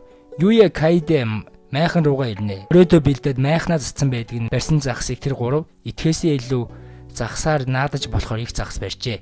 Юуя бүр ямар их бэлтгэл хийсэн болохоор ингэж сайн загас барьж чаддаг байна гэж ирийн биширч гарна. Акира харин галзуу хүн шиг л баавгайг хараад байна гэж солиорсон байдаг. Учир нь тийм нэг мөг олсон байдаг бүгд хортой юм уу, хоргууг шалахын тулд Акира дээр туршилт хийсэн байд юм да. Хөөрх юм уу Акира. Юуя Акира дээр очиод системийн чадвараар түүний эцэн мөгийг дүн шинжилгээ хийж амь насандандээ халтай юуг нь ерөөхдөө бол хардаг. За азар ер нь бол амь насанд нь хортой биш зүгээр нэг хэсэг хийм харуулдаг тийм үг үү. За Акирагийн биеийн ерөөхдөө бол тэгж байгаа дээр ногоо болон жимснүүдийг ойгоос олж ирнэ. Юуя системийн аргаар бүгдийг нь шалгачна. Тэгээ үзэгдэл солигдож багш нар хідэн уншсан номоор хүүхдүүдэд бүр өнгөрч байгаа харагдана. Хортой ногоо ийм, хоргоо ногоо ийм гээл тэгээ хүүхдүүд бишрээд багшаа тамандаг юм аа гэл. Юуя Каваритэй таардаг бод Кавари Юуя дээр багтаага хэр гар нийлж загас барьж байна да гэж асууна. Юуя зөндөө загас барьж авсан 2 хоногт бүр хангалттай загас байгаа гэж хэлнэ. Хандан Кавари за явахаар боллоо гэж хэлнэ. Учир нь багийнхан гişүүд Кавариг дууднаа санаас. Акира Юуяд хүч ирээ чи чаацтай залуу юм а гин. Тэгээд багаараа багш Савада дээр очноо. Тэгээд хамгийн түрүүнд ямар ч оргүй хоол авч ирсэн гэдгийг нь хэлж бахархна. Тэгээд одоо ямар хоол хийх энэ хармаар байгаа гэдгээ Савада багш хэлнэ. Тэгээ Савада багш Юуяг тэмэрч аваад одоо 2 дугаар үеиг нь Юуя хоол хийж эхэлнэ. Юуя маш гоё хоол хийх нь тодорхой. Учир нь тэр нөгөө ертөнцид өөрөө л хоол хийж иддэг шүү дээ. Тэгээд багийн гишүүд нь багш нь хоолыг нэгэн бүгд л ам сайтай байдаг бөгөөд зарим нь би ийм гоё хоол идэж байгаагүй юм байна гэж дуулна. Савада багш хоолыг нь идээд ууж байсан юм бүр гартал авна. Юуя хүмүүст өөрийнхөө хийсэн хоолыг идэж байгаа дуулт ямар ч гоё мэдрэмж өгч байсныг бүү мэд. Юуяд бүр кайф өгч байлаа. Юуя дээр Савада багш өөрөө хурж ирэнгүүтээ надтай гэрлээч гэж асууна. Хүн бүр гайхаад л харна. Учир нь Савада багш хоол хийх, цэвэрлэгээ хийх завгүй байдаг бөгөөд зөвхөн ажилдаа анхаарч судалгаа хийдэг гэж хэлнэ. Савада багш өмнө нь хинтээж үргэлж байгаагүй тодорхой. Тухайн мөчид Кайдэ энэ ч сайн биш шүү гэж ам алдчихна. Олонний дунд Савада багш тоглоогүй байдаг бөгөөд сургуулаа төгсгий чинь би хүлээнэ юм уу бяцхан житгэрмнэ гэж хэлнэ. Юуя бүр сандраад таач сайн багш шүү дээ гэж хэлнэ. Кайда тухайн мөчд багш руу зогсоох гэж оролдоно. Гэвч найзууд нь барьсан байдаг. Акера дотроо Юуя жидлэгэн дээр хамгийн азтай залуу юм а гэж дотроо бодно. Юуя хүмүүс унтсан хойно гэртээ шилжиж очих бөгөөд тэр шүн найзыгаа тэрнэ. Тэгээд бүх зүйл багтдаг хайрцагаа гаргаж ирээ, жимс гаргаж ирээ. Шүн найзтай хоол хийж өгнө. Хооллож ад жаргалтай хоол хийж байгааг нь хараад өнөөдөр найзуудаа ад жаргалтай хоол хийж байсныг нь санана. Дахиад Юуя амралтын газар руу телепортын чадвараар шилжинэ. Ирчүүдтэй хамт бүгдээрээ хамт усанд орд юм байлээ л дээ. Тэнд байсан бүх залуучууд Юуийн биеийг харж гайхширнаа. Юун дөрүүн болч. Тэгээд юу н Акера чамд октод дурлна. Тэгээд бас ийм гоё биетэй чи чинь юу юм бэ гээл. Ерөнхийдөө бол шууд атархдаг. Октын өрөөрөө үзэгдэл солигдсон Рин Кайдэ хоёр хөвчлөлдөж байдаг бөгөөд бүгд л Юуигийн талаар бодоостой багш гэлтгүй. Октодын дунд бүгд л нүүрэндээ шууд Юуя бол минийх гэдэг ингээд толгойн дээр бичсэн байдаг. Юуяг өөрийн болох хүссэн октод өрөөгөөр дүр маргааш өгөлж майхан нэвдэрсэн байдаг бөгөөд зэрлэг амтан явсан шинжтэй. Акера модонд байх саврын мөрийг хараад өмдөндөө тусаа шахан Юуяд хэлнэ. Энэ юу вэ гэд. Юуяд гинэт тэр мөрийг хараад баавга ойрхон байгааг мэднэ. Гинэт тэдний хоёрын баавга гараад ир. Бүгд цухтаа баавгаас цухтнаа. Тэгээ мэдээж эрэг баавга хүмүүс рүү дайрч байлаа. Бүх хүүхдүүд сандраа тэгсэн Савада багш нэг модон ширээний хойно байдаг бүх хүүхдүүдийг дуудана. Баавга модон ширээг мөргөн хэсэг зур манараад уннаа. Савада багш бүх хүүхдүүдийн зогсож байгаа хэсэг рүү гүү гэж манай эдэд хэлдэг боловч Савада багш өөрөө альтраад унчихнаа. Тэгсэн баавга яг багшийг алгадаж алах гэж байтал Юуя гарч ирээд нэг Хабиб гээд нэг UFC тамирчин байдаг шээ. Тэр шиг баавгатай барилдаад уннаа. Тэгээд баавгаг хавраад шидчихэн ямар их хүч вэ. Тэгсэн Савада босож ирээд чи миний амийг авралаа. Би хүссэн бүхний чинь хий надтай гэрлээч гэдэг. Юуя мэдээж ирэг илдгээр татгалзаад баавгаг хүлнэ. Тэгээд өн хамгаалагчийг дуудана. Угаасаа амралтын сүүлийн өдөр учраас бүгд л гэртээ харих нь тодорхой болсон байдаг. Юуя бас гэртээ очно. Ерөнхийдөө бол календар дээр хаантай уулзах өдөр найл хизээнэ босон байдаг бөгөөд Юуя нөгөө ертөнц рүү дахин нэвтэрнэ. Ликса Юуятай уулзахаар морин тэргээр ирж байдаг бөгөөд харин тэнд маш их огрийн нар ирсэн байх нь тэр.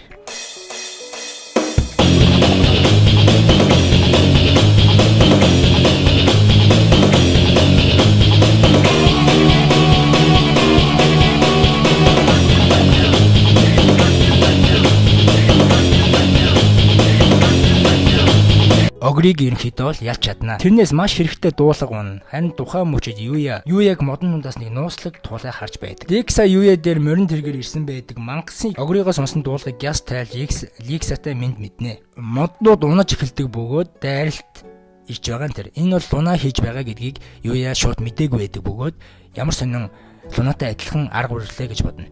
Шүн харин Ликсагийн амийг аварнаа тухайн мөчид. Ликса ерөнхийдөө луна алах гэж оролцсон байдаг бөгөөд ерөнхийдөө алж чаддаггүй. Тэгээд алж чадаагүй учраас луна газ зүхтах гэж оролдоно. Гэвч Юуя багтаа итгэдэг дэл бүшгэлдэг бөгөөд тэр нь луна байдаг бөгөөд дуулах нь унаад тэгээд гараад ирнэ. Хүн бэ штэ. Яагаад гэж гайхширна. Ликса тэр үед гүүгээд хүрээд ирдэг бөгөөд энэ юу эмхтэй вэ гэж Юуягаас асууна. Бүр гайхширч орхисон байдаг тухайн мөчид. Юуя бас юу болоод байгааг сайн ойлгохгүй байна. Харин шүн анх ерөнхийдөө бол лунатай уулзаж байхад те лунаг ерөнхийдөө аварч маврахгүй те ингээд байсан бас нэг учиртай байсан юм гэлээ л те. Юуяг ингээд татаж матаад байсан шүү дээ. Тэгээ Юуя Ликса тандан би учрыг нь олно сэрхээрнэ гэж тайвшруулнаа. Ликсагийн хамгаалагч нар хойноос нь ирж байдаг бөгөөд бүх юмны учрыг олох хүсэлтэй байдаг. Тэд нар шууд телепорт аргаар ерөнхийдөө шинхэн сурсан ичидээр шууд цэргүүдийг хойно үлдээгээд Юуягийн гэрт хүрээд ирхэн тэрэ. Ликса Юуя бүх зүйлийг тайлбарлах гэж оролдоно. Харин Юуя тэр хоёрын уултсан түүхээс илүү Ликса Юуягийн шилжих чадвар нь сонирхлыг нь илүү татаж байлаа. Учир нь Юуя ерөнхийдөө бол би ийм чадвар саяхнаас сурж байгаамаа гэж хэлдэг. Ликса би энэ зүйлийг зүгээр л үлгэрт гардаг томог гэж бодож ирсэн. Би үнэхээр итгэж чадахгүй байна гэж гайхширчээ. Ликса нэг чухал юм хэлдэг бөгөөд чи энэ зүйлийг хүмүүсийн хажуу дахиж битгий хэрэглээрэ. Энэ зүйлийг сурахын төлөө бусад улсын хаадууд дайн хийхэж бэлэн гэдгийг ерөнхийдөө бол Юуяд сануулна. Тухайн мөчид Луна сэрнэ. Тэгээ тэр гурав учраа олох гэж ярилцсан. Луна дээр Ликсаг ерөнхийдөө алах гэж оролцсон захиалга ирсэн байдаг бөгөөд яагаад гэдгийг нь Луна өөрөө ч мэдлгүй даалгавраа биелүүлдэг тийм л хүсний алуурч юм байлээ л дээ. Тэгээд Луна өөрийгөө хүүхэд байхасаа ямар ихтэй зовжтэй тэр алуурчдын хотод төрөө тэгээд ханхуй хотод ингээд мэрэгжлийн алуурчин болж том болсон гэдгээ тайлбарлаж хэлнэ. Юуя энэ ертөнцийг тийм сайн мэддэггүй бөгөөд Ликсагаас тайлбарлаж өгөхийг гуйна. Ликса ерөнхийдөө бол юуя тайлбарлаж өгнө. Луна бол мэрэгжлийн бүр алуурчин гэдгийг юуяд мэдэж авна. Мөн шүнийг анх удаа ерөнхийдөө бол Лунатай уулзах үед тийм сонирзан гаргаад байсныг нь ойлгоно. Амтан гэдэг үнэхээр ухаалаг байх юм аа. Лунагийн одоо ингээд ажиллагаа нь ингээд бүтлгүүцсэн учраас очиод өгнө гэдгээ юуяд ерөнхийдөө хэлээд би чамтай уулзсандаа маш их баяртай байна гэж аль хизээнэ эмороод хэлнэ. Юуяд тэгсэн чинь битгий юм сони юм яриад дээ. Бүгдээрээ учрын заавал олох болно гэж ерөнхийдөө Лунаг тайвшруулна. Ликса би чамайг хамгаалагчаараа авъя. Би гүнж учир чиний өмнөх бүх түүхийг чанд хадгалах болно гэж Лунад хэлнэ. Луна тэгсэн чинь би чинь алуурчин. Би олон хүнийг хөнөөсөн. Би даалгавар аваад биелүүлдэг байсан гэж хэлнэ. Тэгээд өөрийнхөө буруутгаж миний гар цустай хутгалж орхисон гэж хэлнэ. Ликса тэгсэн чинь гарыг нь бариад чи гоё зөөлхөн гартай юм аа гэж хэлтгсэн. Луна би энэ гараараа ерөнхийдөө аль дээр ерөнхийдөө юуэг усанд оруулсан гэж хэлнэ. Ликса маш их уурдаж муу цуст гарчи бол азгүй нэгэн байна гэ тэр дороо ааш нь өөрчлөгдөж орилж хашгирч гарнаа. Үдэгдэл солигдол Ликсагийн сэргүүд гоблин төөгдөж байх нь тэр. Дахин үдэгдэл солигдож юуяг яаж усанд оруулснаа нэг ерөнхийдөө бол Лунагаас ерөнхийдөө бол асууна. Луна нарийн сайхан тайлбарлаж гарнаа. Тэгсэн Ликса яриагийн сонсож байгаа. За хоёулаа усанд оръё. Луна гээд усанд орохоор явна. Тэгээд Ликса хойшоо хараад юуя чи биднэртэй яагаад нэг намайг дагдаггүй бол дагаж тэр доорн шинэ бичлэгүүдийг үзээрэй. Парт 7. Октод халуун усанд орж алчаалаа тайлнаа. Ликса шууд асууна. Чамд юуя хэр их таалагддаг бэ гэж. Зүгээр найзууч үдэ гэж хэлнэ. Ликса шууд үнэнгээ Лунад хэлдэг бөгөөд би юуятай гэрлэхээр төлөвлөж байгаа гэдгийг хэлнэ. Мөн чи юуяд бас сайн бол би чамтай өрсөлдөх болно. Юуятаа би хамгийн түрүүнд гэрлэж чамааг ялах болно гэж шууд жоох өгчг сонсон юм ярина. Мэдээж тэр хоёулаа юуяд сайн гэдгээ хэлнэ. Ер нь Луна Ликса хоёр ер нь хайрын төлөө өрсөлдөгч. Тэгтээ бас Луна бол ерөнхийдөө Ликсагийн хамгаалагч бас болно. Юуя Ликса Луна хоёрт хоол хийж өгөх санал тавьдаг. Ликса ерөнхийдөө бол хоол хийх гэж бараг л байлдаж байгаа юм шиг бүр Ликса хоол хийж чаддаггүй юм байлээ. Тэгээд юуялуу баг ингээд хутгаа хоол хийж хутгаа шидээд доогоод алхаа шахна. Эцэст нь юуя тэр хоёрт маш амттай гарын хоолоо хийж өгнө. Хоол нь үнэхээр амттай байдаг бөгөөд Ликса гинтл юуяг тэврээд ямар гоё хоол хийдэг юм бэ гэж хэлнэ. Луна бас санаатай. Юуя чи миний гарыг өшөглөөд би хоол хийж чадахгүй байна гэж хэлнэ. Юуя хоолыг нь амд нь хийж өгнө. Тэгсэн энэ үйл явдлыг харж байгаа Ликса миний амд бас хоол хийгээд өг гэж хэлнэ. Тэгсэн юуя Лунагийн гар нь гэмтсэн болохоор би ингэж тусалж байна гэж хэлдэг. Ликса маш ууртайгаар би чинь гүнж тийм болохоор миний тушаалыг биелүүл гэж эрхэлж гарнаа. Юуя гүндүүгийн эр хүний зан гарган хүслийг нь биелүүлнэ. Нилээд орой болж бүгд унтах болно. Октод хамтдаа хонож юуя ганцаараа буудан дээрээ унтнаа.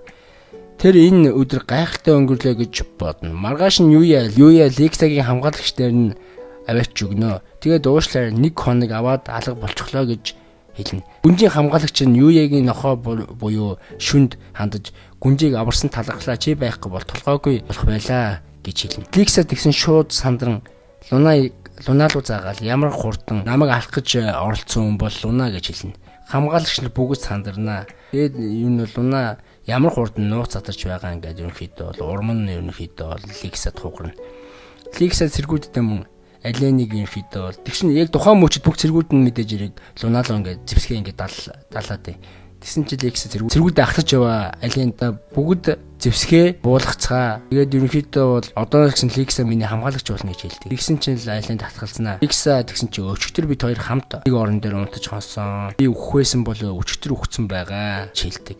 Тэгээд маш ууртайгаар хашгиран цэргүүдээ зэвсгээ буулга гэж дахин нэг хашгираа. Тэгээд цэргүүд мэдээж яриг. Тэгээд ерөнхийдөө бол алиен гүнжийн үгэнд орон эцэст нь манай хід бүгд уучраа олно. Юуя одоогоор завгүй байгаа гэдгээ хэлнэ. Тэгээд дараа нь л хаантаа уулна гэж хэлнэ. Юуя Ликса гараа даллаад энэ нь бол салах ёс гүйцэтгэнэ. Луна гинт сүх тэргнээс өсөрч бууж ирээд л юуяг шууд өмсөд авна.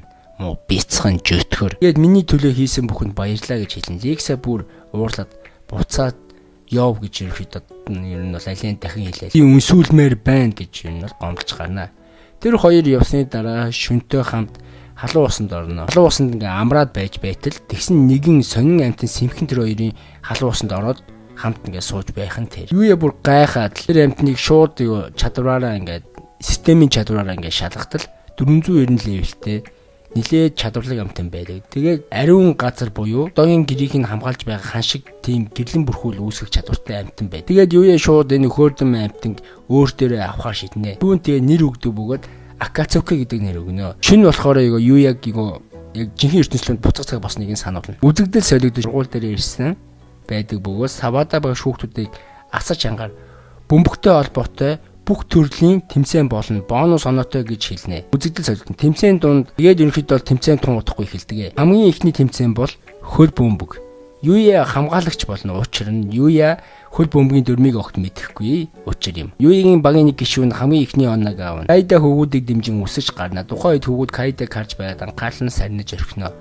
Акира боломжийг ашиглан маш хурдан довтлогоо хийн. Бас үнэхээр асар хүчтэй зохилт хийн. Гэвч Юуя маш амархан бариад амна.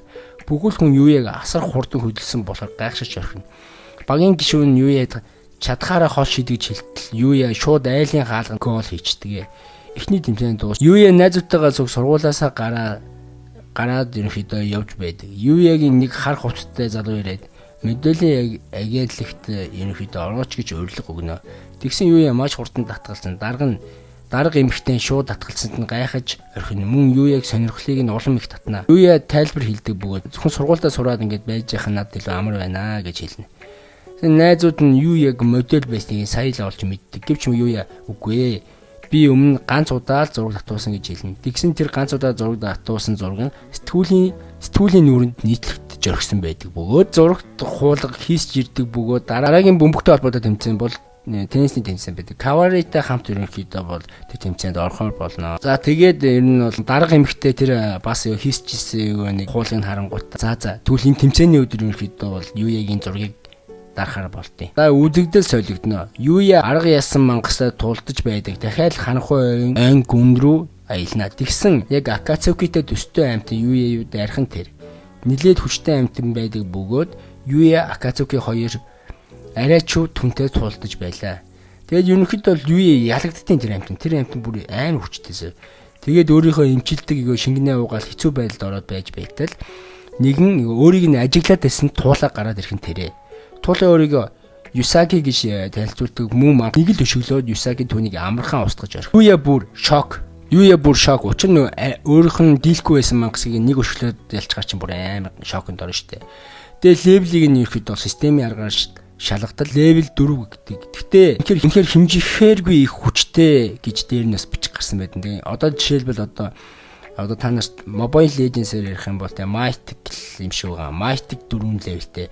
Юуя болохоор одоохондоо болохоор Grand Master-ийн нэг 450 левелтэй ч юм уу тийм өөр левел төвшин юм шиг байгаа шүү заяа. Юуя тэгээд туулаад баярлаа гэж ерөнхийдөө хэлдэг. Туулаа Юуяд мод руу өшгөлдөө гэж ерөнхийдөө хэлэхэд Юуя өшгөлн юу ч болох. Ер нь Юсаги харин мод руу өшгөлтөл модны голт ингээд юм цоорхонод үсчдэг хөөх. Тэгээ Юсагийн өшгөлт бүр үнэхээр хүчтэй гэдэг нь шууд харагдана. Юуя ерөнхийдөө бол Юсагитай цуг ер нь бол түүнээс хойш бэлтгэл хийж эхэлнэ. Тэгээ туулаа ерөнхийдөө бол хонлог чадвартай хамгаалагч нар байдаг бөгөөд Юсаги тэдний нэг гэдгээ ерөнхийдөө бол тэр бол аимшигтай өшгөлөгч юм гэдгээ хэлнэ. Ер нь бол тийм одоо амьтад болгоныг өөр ингэсэн тийм бурханлаг юм чадвартай гэсэн үг байхгүй. За тэгээд өөрийгөө тэгээ илчилж өгдөг. Юсаги бол хамгаалагч бөгөөд түүний үүрэг бол дэлхийг хүчирхийллийг зогсоох гэдгээ хэлнэ. Зоки бас нэг чухал юм хэлдэг бөгөөд төрөг болон тийм бузар муу зүйлийг бүтээж байгаа тэр зүйлийг устгадаг тийм догшин туулан амьсанжээ. Бас хамгаалагч гэсэн. Юсаги ер нь бол Юуя ер нь шаваа болгох гээл ажиглаад байсан юм байлээ л дээ. Мөн Юуя мэдээж өөрийгөө одоохондоо хангалттай хүчтэй биш гэдгээ саний тулаанаас мэддэг бөгөөд Юсагигийн ер нь шав болохоор шууд зөвшөөрнө. Юсаги харин Юуяг ичидээ яаж сурсныг нь шууд асуув. Гэхдээ ер нь бол тэгээ Юсаги Юуя хоёр бол мэдлэгээ ингээ хуваалцаад бие биендээ ингээд ер нь бол зааж өгнө гэж ер нь бол тохиролцсон. Өмнө нэг Юуягийн дийлэхгүй байсан яг мангастай адилхан төрлийн гэхдээ тэрнээс арай хүчтэй нэг мангас гараад байдаг. За Юуяг өөрийнх нь сурсан бэлтгэлийн үр дүнгээ үзхийн тулд тэр мангастай байлдана. Юуя үнэхээр хурдан тэр өшгөлтийг нь сурсан байдаг бөгөөд мангасыг дэлб өшгөлөн яална. Юуя мангасыг ясан учраас түүний дотор унсан хэрэглүүрүүдийг нь харсал үнэхээр S ранкийн хэрэглүүрүүд байдаг. Мэдээж Юя маш хүчтэй мангасыг устгасан учраас ингээд өөрийнх нь пин гэрэлтэй левел буюу ингээд төвшин агсан байдаг. Тэр одоо өмнөхөөс илүү хүчтэй болсон. Юя мөн шин чадвартай болсон. Дахин үзэгдэл солигдно. Теннисний тэмцээн болон нөгөө дарга эмэгтэй зурагчтайгаа зүгэрсэн байдаг бөгөөд Юягийн зургийг алтнаа олон улсын авраг снайпер гэдэг нөхөртэй Юя таардаг. Эхний довтлохоогоор эргэлдүүл зөхиод снайпер оноо авч чаднаа. Үнэхээр хүчтэй хурдан масцж чаддаг. Харин дараагийн зохилтыг Юя хийдэг бөгөөд ширээгийн цоортол зөхнө. Бүгд эвгүй мэдрэмж авна. Зураглаачнаар зураг дарж амжаагүй байдаг. Тэгэд ерөнхийдөө бол снайпер буугаад өгч тийм аа. Тэгээд дараагийн тэмцээн рүү Кайда Юяг авчгүй нэ. Тэр бол гар бөмбөгийн тэмцээн дахиад эхний зохилтоор бөмбөгийг нь цөм ингээд хаглаад талбайг дэлб ингээд зогцсон байдаг тхүү. Тэгээд эсрэг багууд шууд бууж өгнө. Мэдээж ил бөмбөг нөрөгцсөн бол хүн тхүү баг. За өгөхгүй махад ядаж имлэгдэж байна. За дарга эмэгтэй зургийг дарсан боловч Кайдагийн биеийн хэсүүдийг дарж амжсан байдаг. Кайда Юяг гунигтай байгаа хараад Кайда Юяд хандан ялалт бол ялалт штэ гэж хэлнэ. Ерөнхийдөө бол хүчний амир ялхаа гарч ирээд байгаа юм л та. Тухайн мөчид дахиад нэг тоглоом болох ёстой болдог бөгөөд газрын теннис юм. Каваритай хамт байсан тоглож байсан нөхрийг ерөнхийдөө бол Кавари зохиураараа зохиод гэмтээсэн юм байлээ л дээ. Кавари эхний гаргалтаараа алдаж зохино, хоёр дахь гаргалтаараа зохиураа шидэн тэгээ камер барьж исэн хүмүүсийг онхоо шахна. Юя тоглоомыг гартаа авч ер нь бол дайсны эсрэг багийг лаана. Кавари дахин довтолсон ч дахиад зохиураа шидээд халтарна. Юя тэрч аваад кино. Тухайн үед дарга эмэгтэй маш их ингээд Юягийн зургийг дарсаар байдаг. За мэдээж ирэг тэмцээнүүд дуусчтэй. Юя Кавари хоёр харих замдаа хамтдаа алхаж байдаг. Тэгсэн өнөөдөр тохиолдсон бүх зүйл баярлаа. Юяд хандан Кавари хэлнэ. Тэгээд ерөнхийдөө бол үнсэж орхино. Үзэгдэл дахин солигдно.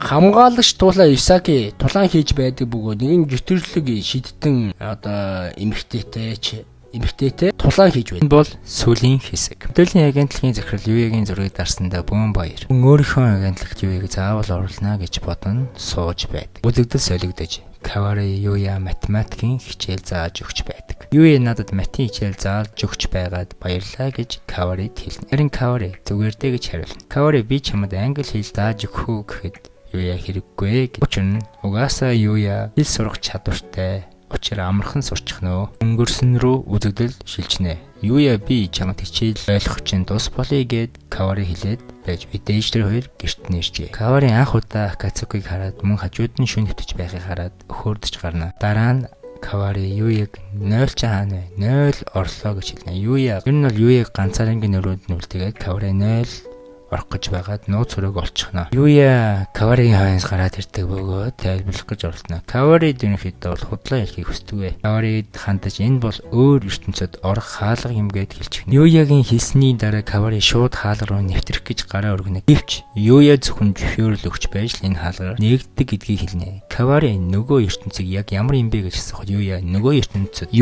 нөгөө ертөнцид мангас шидтэн гээд бүхэл зүйл байгаа гэж хэлнэ. Ерөнхийдөө Юя өөрх нь ярьж байгаа зүйлээ Каварид үнэн гэдгийг батлахын тулд усны шидэ харуул. Юя өөрийгөө яагаад ийм хүчрхэг байгаа гэдгийг хэлнэ. Мөн нөгөө ертөнцид маш их баярлаж явдаг гэдгээ хэлнэ. Моцилктэй хүмүүс сургууль дээр нэрхий зогсоож чадсан. Мөн дэлгүүрт байхад нь гал гараа та нарыг аварч чадсан. Энэ бүгд энэ ертөнцтэй шууд холбоотой. Энэ ертөнцид маш их бэлтгэл хийсэнтэй холбоотой гэдгийг хэл. Кавари генетл ийм их хүний итгэмээргүй юм ярьснаас болоод 100% Юяд итгэдэггүй. Юя би чамайг ойлгож байна гэж хэлээд Каваригийн гараас хөтлөн нөгөө ертөнц рүү алхаад орхон тэрэ. Тэр хоёр хамтдаа нөгөө ертөнц рүү орно. Юя хэлсэн бүх зүйл үнэн байх бөгөөд ид чидийн ертөнцид Кавариг хөлтавна. Юя мөн шүн Акацуки хоёрыг энэ ертөнцөөс олсон гэдгийг хэлнэ. Энийг нохоо биш чон гэдгийг хэлнэ. Харин Акацуки бол үгээр гахаа биш зөв бодог гахаа гэж хэлнэ. Акацуки Юягийн хэлсэн үгэнд дуурлаж газар самардаж гарна. Тухайн мөчид Кавари бас системийг харж чаддаг бөгөөд түүний левел 1 гэж харагдана. Юя Каварийн хэрхэн левел нэмэх вэ гэдгийг зааж өгнө. Мөн өөрийгөө Каварид ерөнхийдөө бол булхаас ч ийм гоё биетэй өөрчлөгдсөн гэдгийг хэлнэ. Юя мөн чи энэ газар ас гадагш гарвал маш их аюултай гэдгийг хэлнэ. Тэгээд мөн би чамд левел нэмэхэд чинь тус болно гэж амлалт өгч чигчи хуруугаа нийлүүлнэ. Юя Каваригийн нууцыг хадгалахыг гуйдаг бөгөөд чи миний хувьд чухал нэгэн гэж боддог болохоор л хэллээ шүү гэж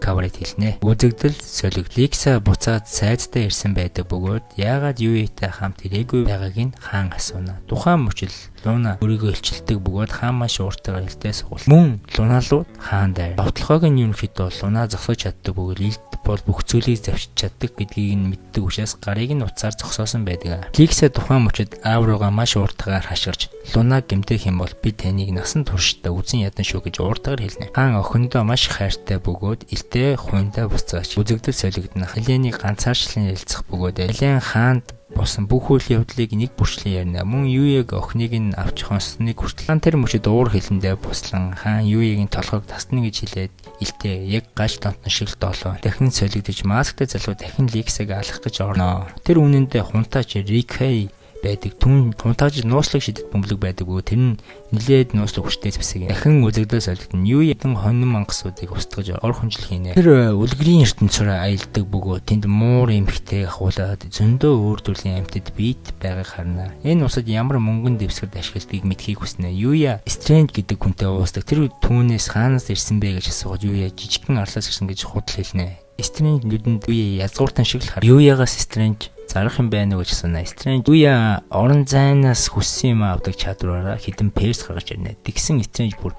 манай энэ хавьд ийм амтлагч байдаггүй гэж гайхшина. Юя харин энэ хідэн персийг байдглингийн нэг супермаркетаас ороод авчихсан байлаа. Стрэндж харин энэ персийг 100 алтан зоосоор солих хүсэлтэй байгааг хэлнэ. Юигийн хувьд энэ арай их үү гэж гайхна. Стрэндж энэ усад дундаж амьдралтай хүн нэг жилд 5 алтан зоос олно гэж хэлнэ. Стрэндж тэгэхээр би чамд дундаж айлын 20 жилийн олдог мөнгийг өгсөн гэж хэлнэ. Бас карт өгнө. Стрэнджээс Юя яг цайз байгаа зүг рүү явах вэ гэж асуудаг. Ер нь бол Стрэндж түнд маш олон тийм зууршлагч нар байдаг гэдгийг хэлнэ. Юя зууршлагчаар дамжуулан цайз руу очиж чадна амжилттай. Цайзын ойрсоо Алентад таардаг бөгөөд Ален хааны шууд Юяг хаан дээр дагуулад очино. Юя би бэлэн биш байна гэж хэлэхэд аль хизээнээ ирчихсэн байдаг. Юя Лекса Лунаг хардаг бөгөөд тэр хоёр Юяг харахтаа тун их баяртай харагдана. Хүндлэл өгөө сүгдөөд хаантантай мэднэ. Тэгтэл хаан чи Лексаг зориул ямар ч бэлэггүй ирлээ гэж уурлана. Юя шидэт хайрцгаа гаргаж ирэн ямар ч мэдрэмжгүйгээр хүнжил даавуу ор гаргаад ирнэ. Юу ч гэсэн үг юм. Хаан мэдээж хэрэг маш их уурлана. Юя бас овоо хүлдүү төмөс гэдэг нь харагдана. Лекса бүр харин бэлгийн хараад маш их баяртай байдаг. Тэр надтай гэрлэн гээд ор авчирсан байна гэд бүр баяртай байдаг шүү Лекса. Юя өөрийгөө хүлдүү төмөс шиг үлд гаргасандаа бантаад байж байтал алуурчд шилжээд гараад ирнэ. Тулаа эхлэн хүчтэй шид ашиглаж байсан ч Юя амархан тэднийг нэгээр нь буулгаж авна. Ундаас нэгэн бөгж олддог бөгөөд энэ маш том алуурчны хинбэ гэдгийг мэдэх боломжтой шижүүр юм. Том ах нь энэ бүхний ард байж болцшгүй гэдгийг таамаг үснэ. Хаан болон Ален Юя Лексаг хамгаалахыг гуйна. Юя мэдээж зөвшөөрнө. Ах нь мэдээж хэрэг Лексаг өөрийг нь алах гэж оролцсон тэхийг хүсдэггүй. Мөн Лекса аюулд орсон ч хамаагүй гол нь гадуур гарна л гэж аавна. Луна гадуур гарвал аюултай гэж байсан ч Лекса сансандаа хүрнэ. Мэдээж гадуур явж байхад Юя бас л бүх хүмүүс хараастай хааны гүнштэй явж байгаа юм чинь аргагүй штэ. Харин Юигийн хувьд бол даалгавар биелүүлээд өөрийнхөө олсон зүйлийг алтан зоос болгодог нэг төрлийн тийм бартер хийдэг газар их сонирхол татна. Тэр нь бол ерөнхийдөө бол бараг ланчд юм шиг байна те. Нэг юм устгаад тэнгүүтээ тэрнийхээ устгасан зүйлээрээ ингээд ранк өөр дээрээ тогтоож авдаг тийм газар гэсэн. Тэгээд тэр бүр тухайн газар ороод бүртгүүлээд авнаа. Анкет бөглөөд.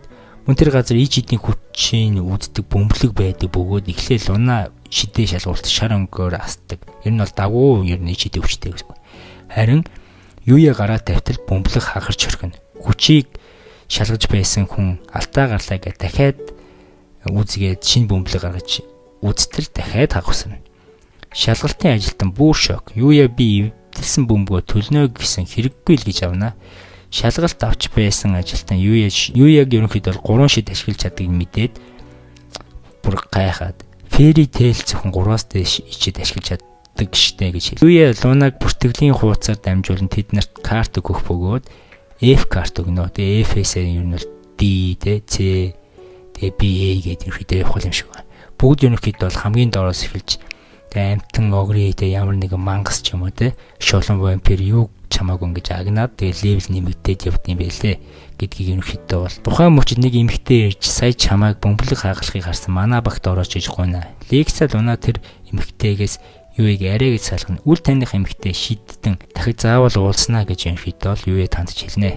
Үзэгдэл солигдно. Юуе анхны даалгавраа авна. Манахи цэцэг түүгээд л солиорч гарна. Тэгээд явж явж байгаад нөгөө даалгавар нь биш Ликсагийн ахыг нь барихаар болно. Ликсагийн ах нь нэг байшин нуугдаж байдаг бөгөөд бууж өг шинжгүй байдаг. Ален ер нь бууж өг гэж ерөнхийдөө бол хашгирна. Дугаан мөчл Ликсагийн ахыг амархан ерөнхийдөө бол Юуе бол ялчдаг боловч нэг үл мэдэгдэх охин гараад ирнэ. Тэр шид хэрэглэж бүхэл зэргүүд рүү ном сум тавьдаг боловч Юуе бүх сумыг нь хааж өрхнө. Мөн үл мэдэгдэх охин Юуе хүчийг мэдрээд шууд тэр газараас явчихна. Юуе манаа хэд Ликсагийн ахыг хаан дээр аваачиж очино. Ликсагийн ахын хувцсыг тайлах нийс сорив байдаг бөгөөд Рекан гэдэг бөгөөд Сервэсэн болоод Хунтааж гэдэг нэр хүнд нь шалаар нэг болцсон юм байлээ л дээ. Маш их үзэн ядал тээж явсан юм байна лээ л дээ. Юуе өмнө тарган хинтч тоогдгүй өөрийгөө бодоод бүх юмыг нь нэмчилж чаддаг шингэн Ликсагийн ахад буюу Реканд өгнө. Тэгсэн бүх сорив нь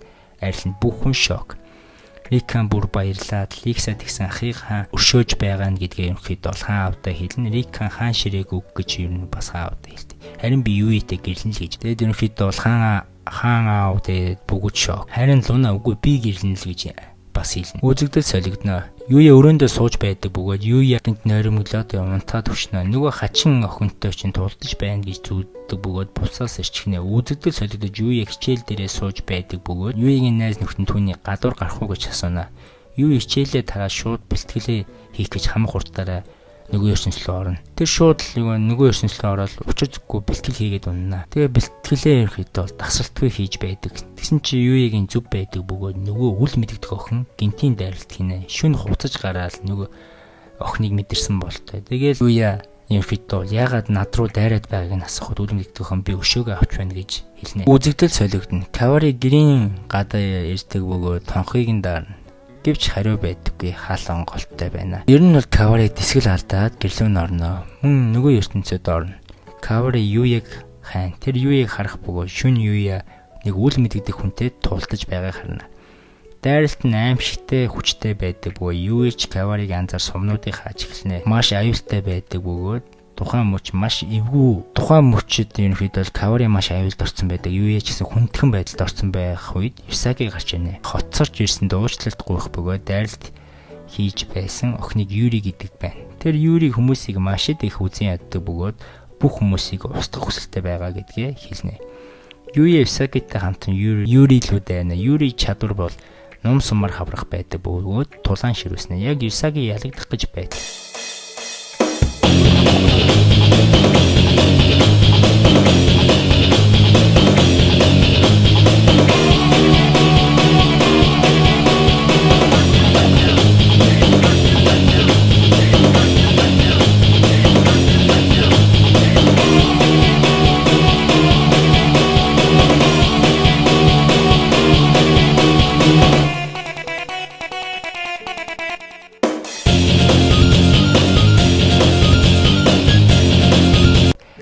Акацукигийн чадвараар гаргана. Акацукигийн чадвар бараг л өвпитгөө бүх юуныг ич идэг ингээд түр ингээд цогсоож чаддаг юм байна л дээ.